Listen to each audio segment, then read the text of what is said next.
Hey everyone, this is Andrew from Private Investigator Advice, and this is the Private Investigator Advice podcast. This is going to be episode 102, and I have been trying to figure out what I was going to do a podcast on today. In fact, I had already recorded a podcast, and after it finished, I'm like, you know what? This stinks. I'm not going to post it. So it is 11 o'clock at night on August 13th, and I'm like kind of going through some old articles, and I found one that I thought was interesting that you might be interested in as well. So, episode 102, I said that, right? Okay. But before we get into that, just want to let you know, this episode is brought to you by Private Investigator Advice. Private Investigator Advice has several templates for business owners and templates that can be also used for new investigators in this industry if they're trying to figure out some things. So the three templates that I put into a bundle, I have more templates than that, but the bundled one, it has the intake sheet. So basically you want to get all the information from your potential clients or new clients. And so that kind of has it all kind of lined out for you to make sure you're getting the important information. We also have the surveillance template. It's going to have the template itself all figured out for you in a Word document where you can alter and change things as needed. But I also have the example report in there, and that is not only good for existing private investigators they could be working for a company or even business owners, but also new private investigators are trying to get ahead and be prepared for like new opportunities to become a private investigator. And the final one is a retainer agreement. And the important thing about a retainer agreement is you want to have things laid out already for your client. Like, hey, this is how much you're going to pay me. This is what you're paying me for. Here are the rules here. These are the expectations. Anyways, it's pretty detailed. You can add to it. You can take away from it as you feel needed as well on there. Anyways, that's in a bundle. And what I'll do is if you're watching the video, it's going to be in the video details. If you're listening to this on your podcast player or from your phone or wherever, I'll definitely put that in the show notes, the links to all the templates and the bundle. Now, I recommend the bundle because you get to save some money on the three templates. You're saving money. So that's why I bundle it up. Make it more desirable for you. Okay. And also, if whether you're watching this on YouTube or listening to this, be sure to share this and like this as appropriate. If it's YouTube, go ahead and like it and share it if you feel it's worthy of it. Okay. So today we are going to be talking about gadgets for private investigators that I reviewed. And most of them I still use. And so when I wrote this article, I was literally using all of them. A couple of them I don't use anymore, and there's different reasons why, which I'll get into. And I'm going to add a couple more to what I had previously written about. Okay, so without further ado, and this is still one of my favorite of all time reviews, it's the HD 500 1080p spy pen camera. It's from Pen Recorder Pro. You can find these on Amazon. I'm going to have an Amazon link to every one of these reviews in the articles that I'll share, that I'll send you to. But anyways, this is basically a spy pen camera. I've been using it now. I think it's about 2 years now. The camera function itself still works marvelously. The video quality is fantastic, and the main thing I liked about this spy pen was that I could go in there and change different things about it, like the video quality, I believe the audio, so different things that I've never been able to do with other pen recorders. So anyways, yeah, and these are big pens, guys. So a lot of people like envision putting them in their shirt pocket or something. They're too big for that. They're going to dangle down. You can be videotaping the ground. So just keep in mind, you're going to be putting these in your hand and holding them, or like, that's how I use them when I'm doing surveillance and I'm in a store or something like that. And it works perfect for me. And I've gotten very accustomed to it. So anyways, I'll definitely have that in there for you to check out. And I've made it upgraded versions of it since I did that review, but I'm still quite happy with it to this day. The next one I reviewed and still use, and this is for individuals. I'm sure you could use your imagination. I envision business owners using this, and I envision homeowners who want to be able to check on their home, maybe check on their pets, things like that. It's the hidden spy camera charger adapter. Basically, it's the same thing that you would plug your phone into when you plugged it into a wall. Your USB would go into the plug, and the plug would go into the wall, and that would charge your phone. So it's a spy camera, and you can literally view the footage anywhere from your phone. There's an app for it, and I love this thing. I have it in my home, and it's very sneaky, and you can. It's been a while since I did the review, but if I remember correctly, you can record some stuff from like directly onto the spy camera itself, and some stuff, depending on how you're doing it, to your phone directly. So anyways, again, still use it. I'm kind of guesstimating here, but I believe it was about a year ago or so that I reviewed that. Still works fine. Video quality is average, but good enough to identify everything in there. It just really kind of depends on the lighting in the room for the quality of it. But I've got links to that as well, Amazon affiliate links. The next one is from Best Tech. Now, Best Tech is a brand that's like in Walmart. They're not just specifically on Amazon or anything like that, but it's called the Best Tech Power Strip, and it's not really a power strip.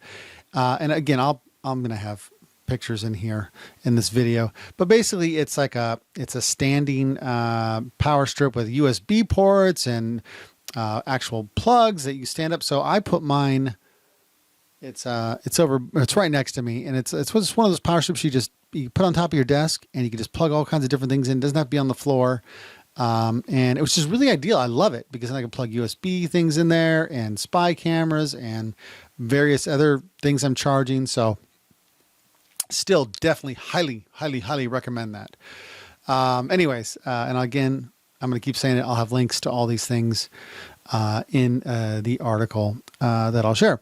The next one I did like. We still use it, though I don't use it that much. I charge my my smartwatch on it. My wife doesn't charge. My daughter charges like her phone and some other things on it as well. But it's I think it's a 10 port. It's called the N-Ton Power Charging Station Dock.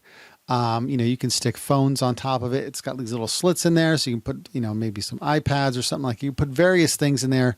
I think when they created it, they were thinking of schools and things like that, where they're charging a lot of iPad-like devices. Again, works fine. I do remember that the chargers, the USBs, it wasn't a quick charge or anything. It was just very much a standard charge. So, anyways. I'm going to go ahead and skip the next one because I do not use that anymore. In fact, it stopped working, so I'm not even going to recommend it. I'll probably have to erase it or make an adjustment to my actual article. But the next one is the Vaunt dimmable. No, it's the Vaunt dimmable desk lamp. Say that 10 times fast if you can. I still use that to this day. Actually, it's lighting me right now. It's on my desk. It has a variety of different, it's an LED lamp. It has like a 60-minute timer to turn off. If I remember, it was pretty affordable. Highly recommend it. I like it. I mean, I still use it to this day. I don't think I've had it that long, maybe 6 months or something like that, but definitely a good reading lamp, maybe a night light. Like a nightstand lamp, things like that. I use it for my desk. Again, like I said, it's lighting me up right now, kind of, in this video. Okay, so the next one is the Mini DV MD80 spy camera.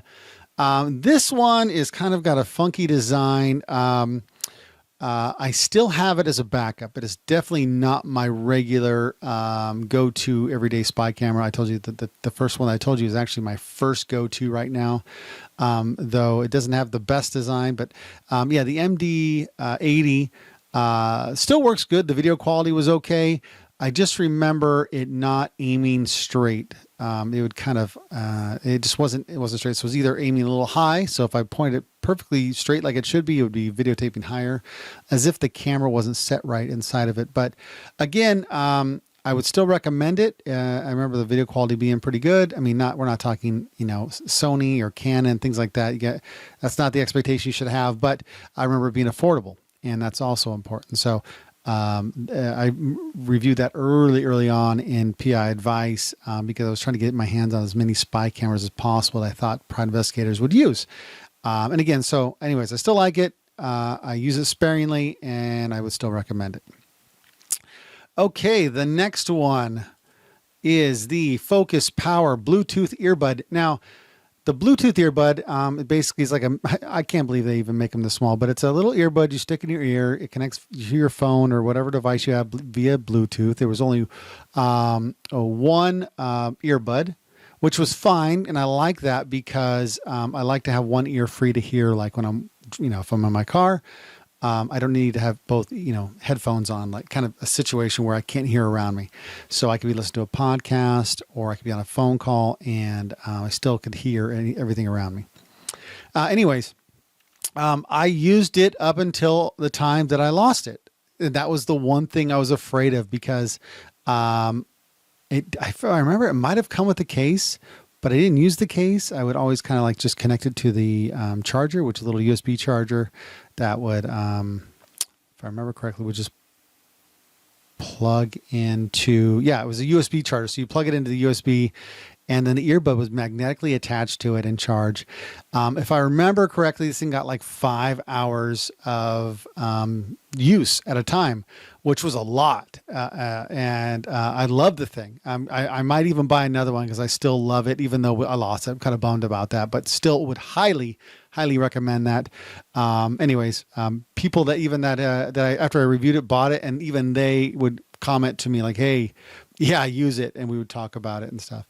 Okay. The next one, which I almost didn't review, but it's the Volkhart car phone holder mount. Basically it's the mount that you put on like your dash. It's not really your dash. You put it in connect it to your vent, or you can actually slide it into your CD player, and it's a gravity mount. So when you put the phone in, into the mount, as the weight brings it down, it clamps down on top of it. The kind of case that I have didn't work very well with it, but it would work probably good with different types of cases. I have kind of a really bulky case, so I take my phone out, just slip it in there. Works perfect. Still use it. And again, it comes with the two mounts. It comes with the air vent mount and the CD mount. Again, I just put it in my different cars as needed, whenever I'm using. And another one of those things that I'm still using. The next one is the steering wheel desk. And this was an affordable purchase of mine that I came across. I did the video review for it. I stuck my little laptop on top of it, could eat my lunch on top of it. Super highly affordable. Don't spend a great deal of money on these things. But yeah, basically it would just kind of like wedge itself on the bottom of your steering wheel and you're good to go. And so I still have it, would still recommend it. Haven't needed it recently. I would still, for those who would like to have a little desk to write on or to type on, highly recommend it. The next one is the DB Power Tire Pump. Basically, it's a DC connected power tire inflator. I did a review on it. Again, it inflates tires. I mean, that's really what it comes down to. You plug it into your outlet in your car and it reaches the tires just fine. Still use it, rely on it all the time because I've got one tire on one of my cars that I'm refusing to replace. Not driving it, but just refusing to replace. So I have to go out there periodically and pump it up to make it full. Okay, so one of my favorite tripods of all time so far. It's an affordable one, and it's a hardy one. Basically, I don't treat it very well, and it still has not broke down, and I love that. And it's from a really well-known brand. It's called the Manfrotto Action Tripod. It's simple. It's easy. I've used it in different videos. In fact, I just did a video not that long ago sharing how to shoot steady video with it and how I use it. So you're literally watching me and watching the video at the same time that I'm making with that tripod and how I kind of pan. Even though it's not the greatest panning tripod, it's just very versatile. So that's why I recommend it. And again, it's affordable. The next one, which is still my go-to in the field right now, I'm sure I could probably have a better, but this is something that's affordable for private investigators. It's the Acer Chromebook. I think I got it for like the low 200s maybe at the time, and I think they're still about the same price. So what I use it for, you can write, so everything's web-based on that, so you can write when you're not connected to the internet. I don't do that very often. Just the way, I don't know, I didn't figure it out right. I was different emails. It doesn't really matter. I couldn't even explain it if I wanted to, but what do I use it for? I use it to write my investigative reports. I use it to write my articles. I do a lot of investigative work on that laptop. It was a really inexpensive laptop that doesn't have a whole lot of power behind it. I mean, I'm not editing videos and things like that on there, but I can do a lot. I mean, everything but that kind of stuff. And again, like I said, it's affordable, and I don't have to worry about malware or anything like that on these things because it's a web-based laptop. So I still love it. I still use it, and I'm telling you, Matt, I use it a lot, and I still recommend it. And one of the features that I do like about it, because I write my on Google Docs, I write a lot of everything on Google Docs. It automatically is saved. I don't have to worry about it, and I'm not carrying all those articles on my computer. They're all in the cloud, and so I can have access to those articles wherever I am as long as I have a computer. I can access my Google account. All right. So yeah, I did a pros and cons on that. I don't think I actually did I don't know if I did a decent review on that, but anyways, yeah, I would still recommend it. The next one I have for you is the Marcy 0X portable speaker. So I used this for a while. I mean, I had another one. I used that, and then I did another review for the speaker, and I ended up giving it to my daughter, and she uses it all the time.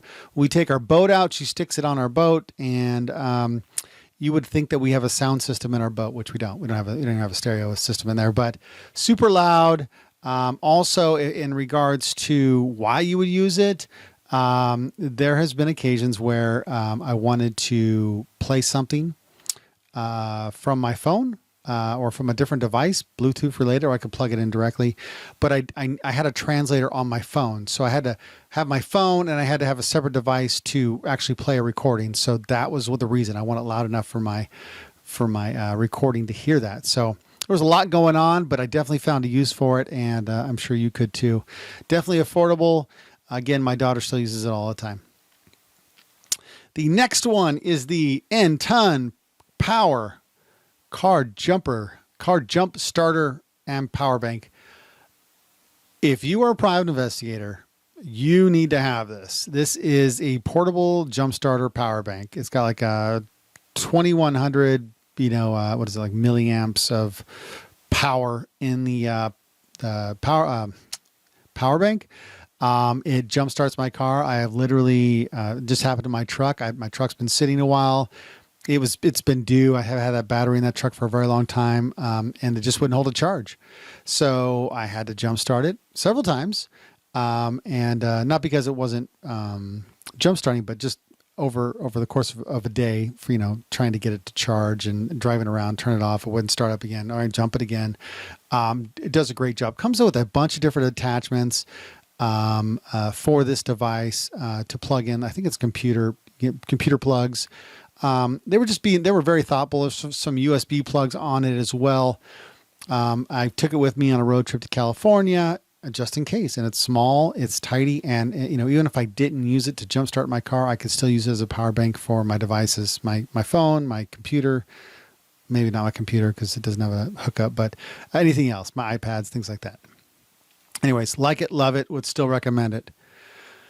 What do we got here? The next one, again, this is my daily user. It's the Canon Deluxe Backpack. Again, another affordable thing that it carries my cameras. So it'll carry my Canon T3i, my video camera, some little mini tiny tripod thingies, charging cables. My power banks are in there. What else? My chargers. I even slipped my Chromebook in there as well. Anyways, it carries a lot. In fact, I literally, when we went to St. Louis this year, it was so packed. Like, you wouldn't believe how much stuff I had there. They had to run it through the X-ray system twice. She's like, you have that bag packed. And I couldn't believe myself how much I stuck in there. But anyways, highly recommend it. It's compact. It's not a huge camera bag. But it gets the job done. My second favorite spy cam right now. I have some other ones that are going to be reviewed this year. I have them. They're here. They're in PI advice world here in the office over here. But this one, it's called iSpy Pens. I reviewed the camera. It's a nice pen. It shoots decent video. It doesn't have all the bells and whistles like the first one I told you about, but it's also a little more less expensive. So it just cuts out the extras and just kind of stays basic. It does video. It does audio only, I believe. This is my backup. This is my backup to my main pen. So if my main pen goes down ever, this is my backup to that. And I trust it. The video quality, I'll have to do a comparison. It's not bad. It's different, but it's not bad. It's still good. So again, would recommend the iSpy pens. Again, all of these I'll have affiliate links for. Definitely want to see the review of it before you decide to purchase it. So that covers all the devices on that I had reviewed in that article. So I just want to cover a couple more that that are worthy, that are more recent. Let me see here. I'm going back to my articles here. I want to share. So I did do a review of a smart lamp. I'm just kind of testing the world of these smart devices, smart home devices. It's a dimmable LED lamp that you control with Alexa, or I believe, nope, Alexa, don't do it. Don't talk yet. Like, that thing just wants to work for me, but I'm not gonna let it. Anyways, I enjoyed using it. Still have it. I haven't had it that long, but definitely gonna find some more uses for it as time goes on. Going camping soon, so I'm gonna take it out there as well to see what that's like. Since it's a portable light, I don't have to have it plugged in. The next one that I wanted to recommend that I reviewed. Now, we talked about the earbud. I can't remember the name of it now that we've already passed it. Let me go back to it real quick. The earbud, Focus Power. That's right. Focus Power earbud. So that I still highly recommend that. It just comes with one earbud. But the other one that I would recommend is the QQ Cute wireless earbuds. Now, this one comes with two. And you could use both earbuds together. They can, so first one connects and then the other one connects to that. Or you can use them separately and connect them to different devices. So for me, I told you I only liked one, so I kept one and I gave the other one to my daughter. You have to charge it in this device. It gets about 2 or 3 charges out of it. The earbuds last about 2 to 3 hours, if I remember correctly. And so here's what I like it. So the music's fine in it. Or the podcast or listening like that is fine. The making calls, not so much. It's a little hollow when it sounds like you're far away. That's been the complaint of my wife. So if you're going to make calls on it, it would definitely be in a quiet environment. Maybe not driving. You could be in your car, but no outside noises to get the best results with the microphone. But that's not really what I use it for. I try it. I always test it for phone calls. But I do use it for podcasts and I continue to use it to listen to that kind of stuff, all the time. So definitely check that out. So if there was a reason to recommend this one over, Focus Power, it would be because of the case and it's just a little bit harder to lose them. So anyways, still affordable, still worth a look. And then, the next one that I am been using daily, is I'm sorry, where's it at here? It's the Novu 20,100 milliamp AC power bank that I did. It's in fact, so here it is right here. It's got the AC plug, right? So you can plug like normal stuff in here. And it's got the USB port. And it's also got a Type-C plug. So anyways, highly recommend this. Took this with me. This is the type of thing that could charge your Acer Chromebook or your computer. It's got the juice. I think it took an entire power bank to fill up my entire computer. I think that's what it was, if I remember correctly. But so far, the brand and the product itself have not disappointed me. So it's a regular thing that I use. Highly recommend. It's an affordable power bank with with the actual plug on it. Yeah. So anyways, highly recommend that. So those are, I don't know how many we did. I'll have to count it now that we're all done. But those are the gadgets that I've reviewed that I would still recommend you try some. I mean, there's still stuff that I've used, that I reviewed that doesn't work anymore because I do try to use it. And sometimes it just fails. And so if you didn't hear it, it's not necessarily that one happened to fail the review, but maybe I just don't use it all the time. So anyways, that is all I got for you today, guys. I hope you have a wonderful day. If there is a product that you are using, that you think that I should be on the lookout for to take a look at, maybe it's something you think that, like, oh, Andrew would never use that. Well, you just never know. It could be a power bank that you use. Maybe it's a camera. Maybe it's a spy camera. Definitely let me know. I'm always interested in trying new things. Because it's not really for me. It's really for you guys. I've got my daily users, but if I happen to, find something that works better, I'm more than happy to take a look at it.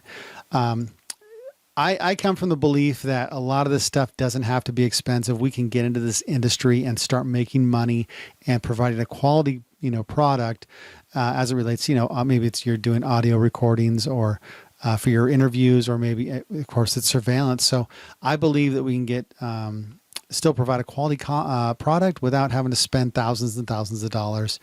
And there's a lot more that goes into a product than the camera itself or things like that. So, anyways, guys, definitely open to hearing that. So if you've made it to the end of the podcast here, you're the only one that's going to know that I asked for that. So, anyways, guys, I hope you have a great rest of your day. And I hope you found this useful, and we will talk on the next one. All right, guys. Bye-bye.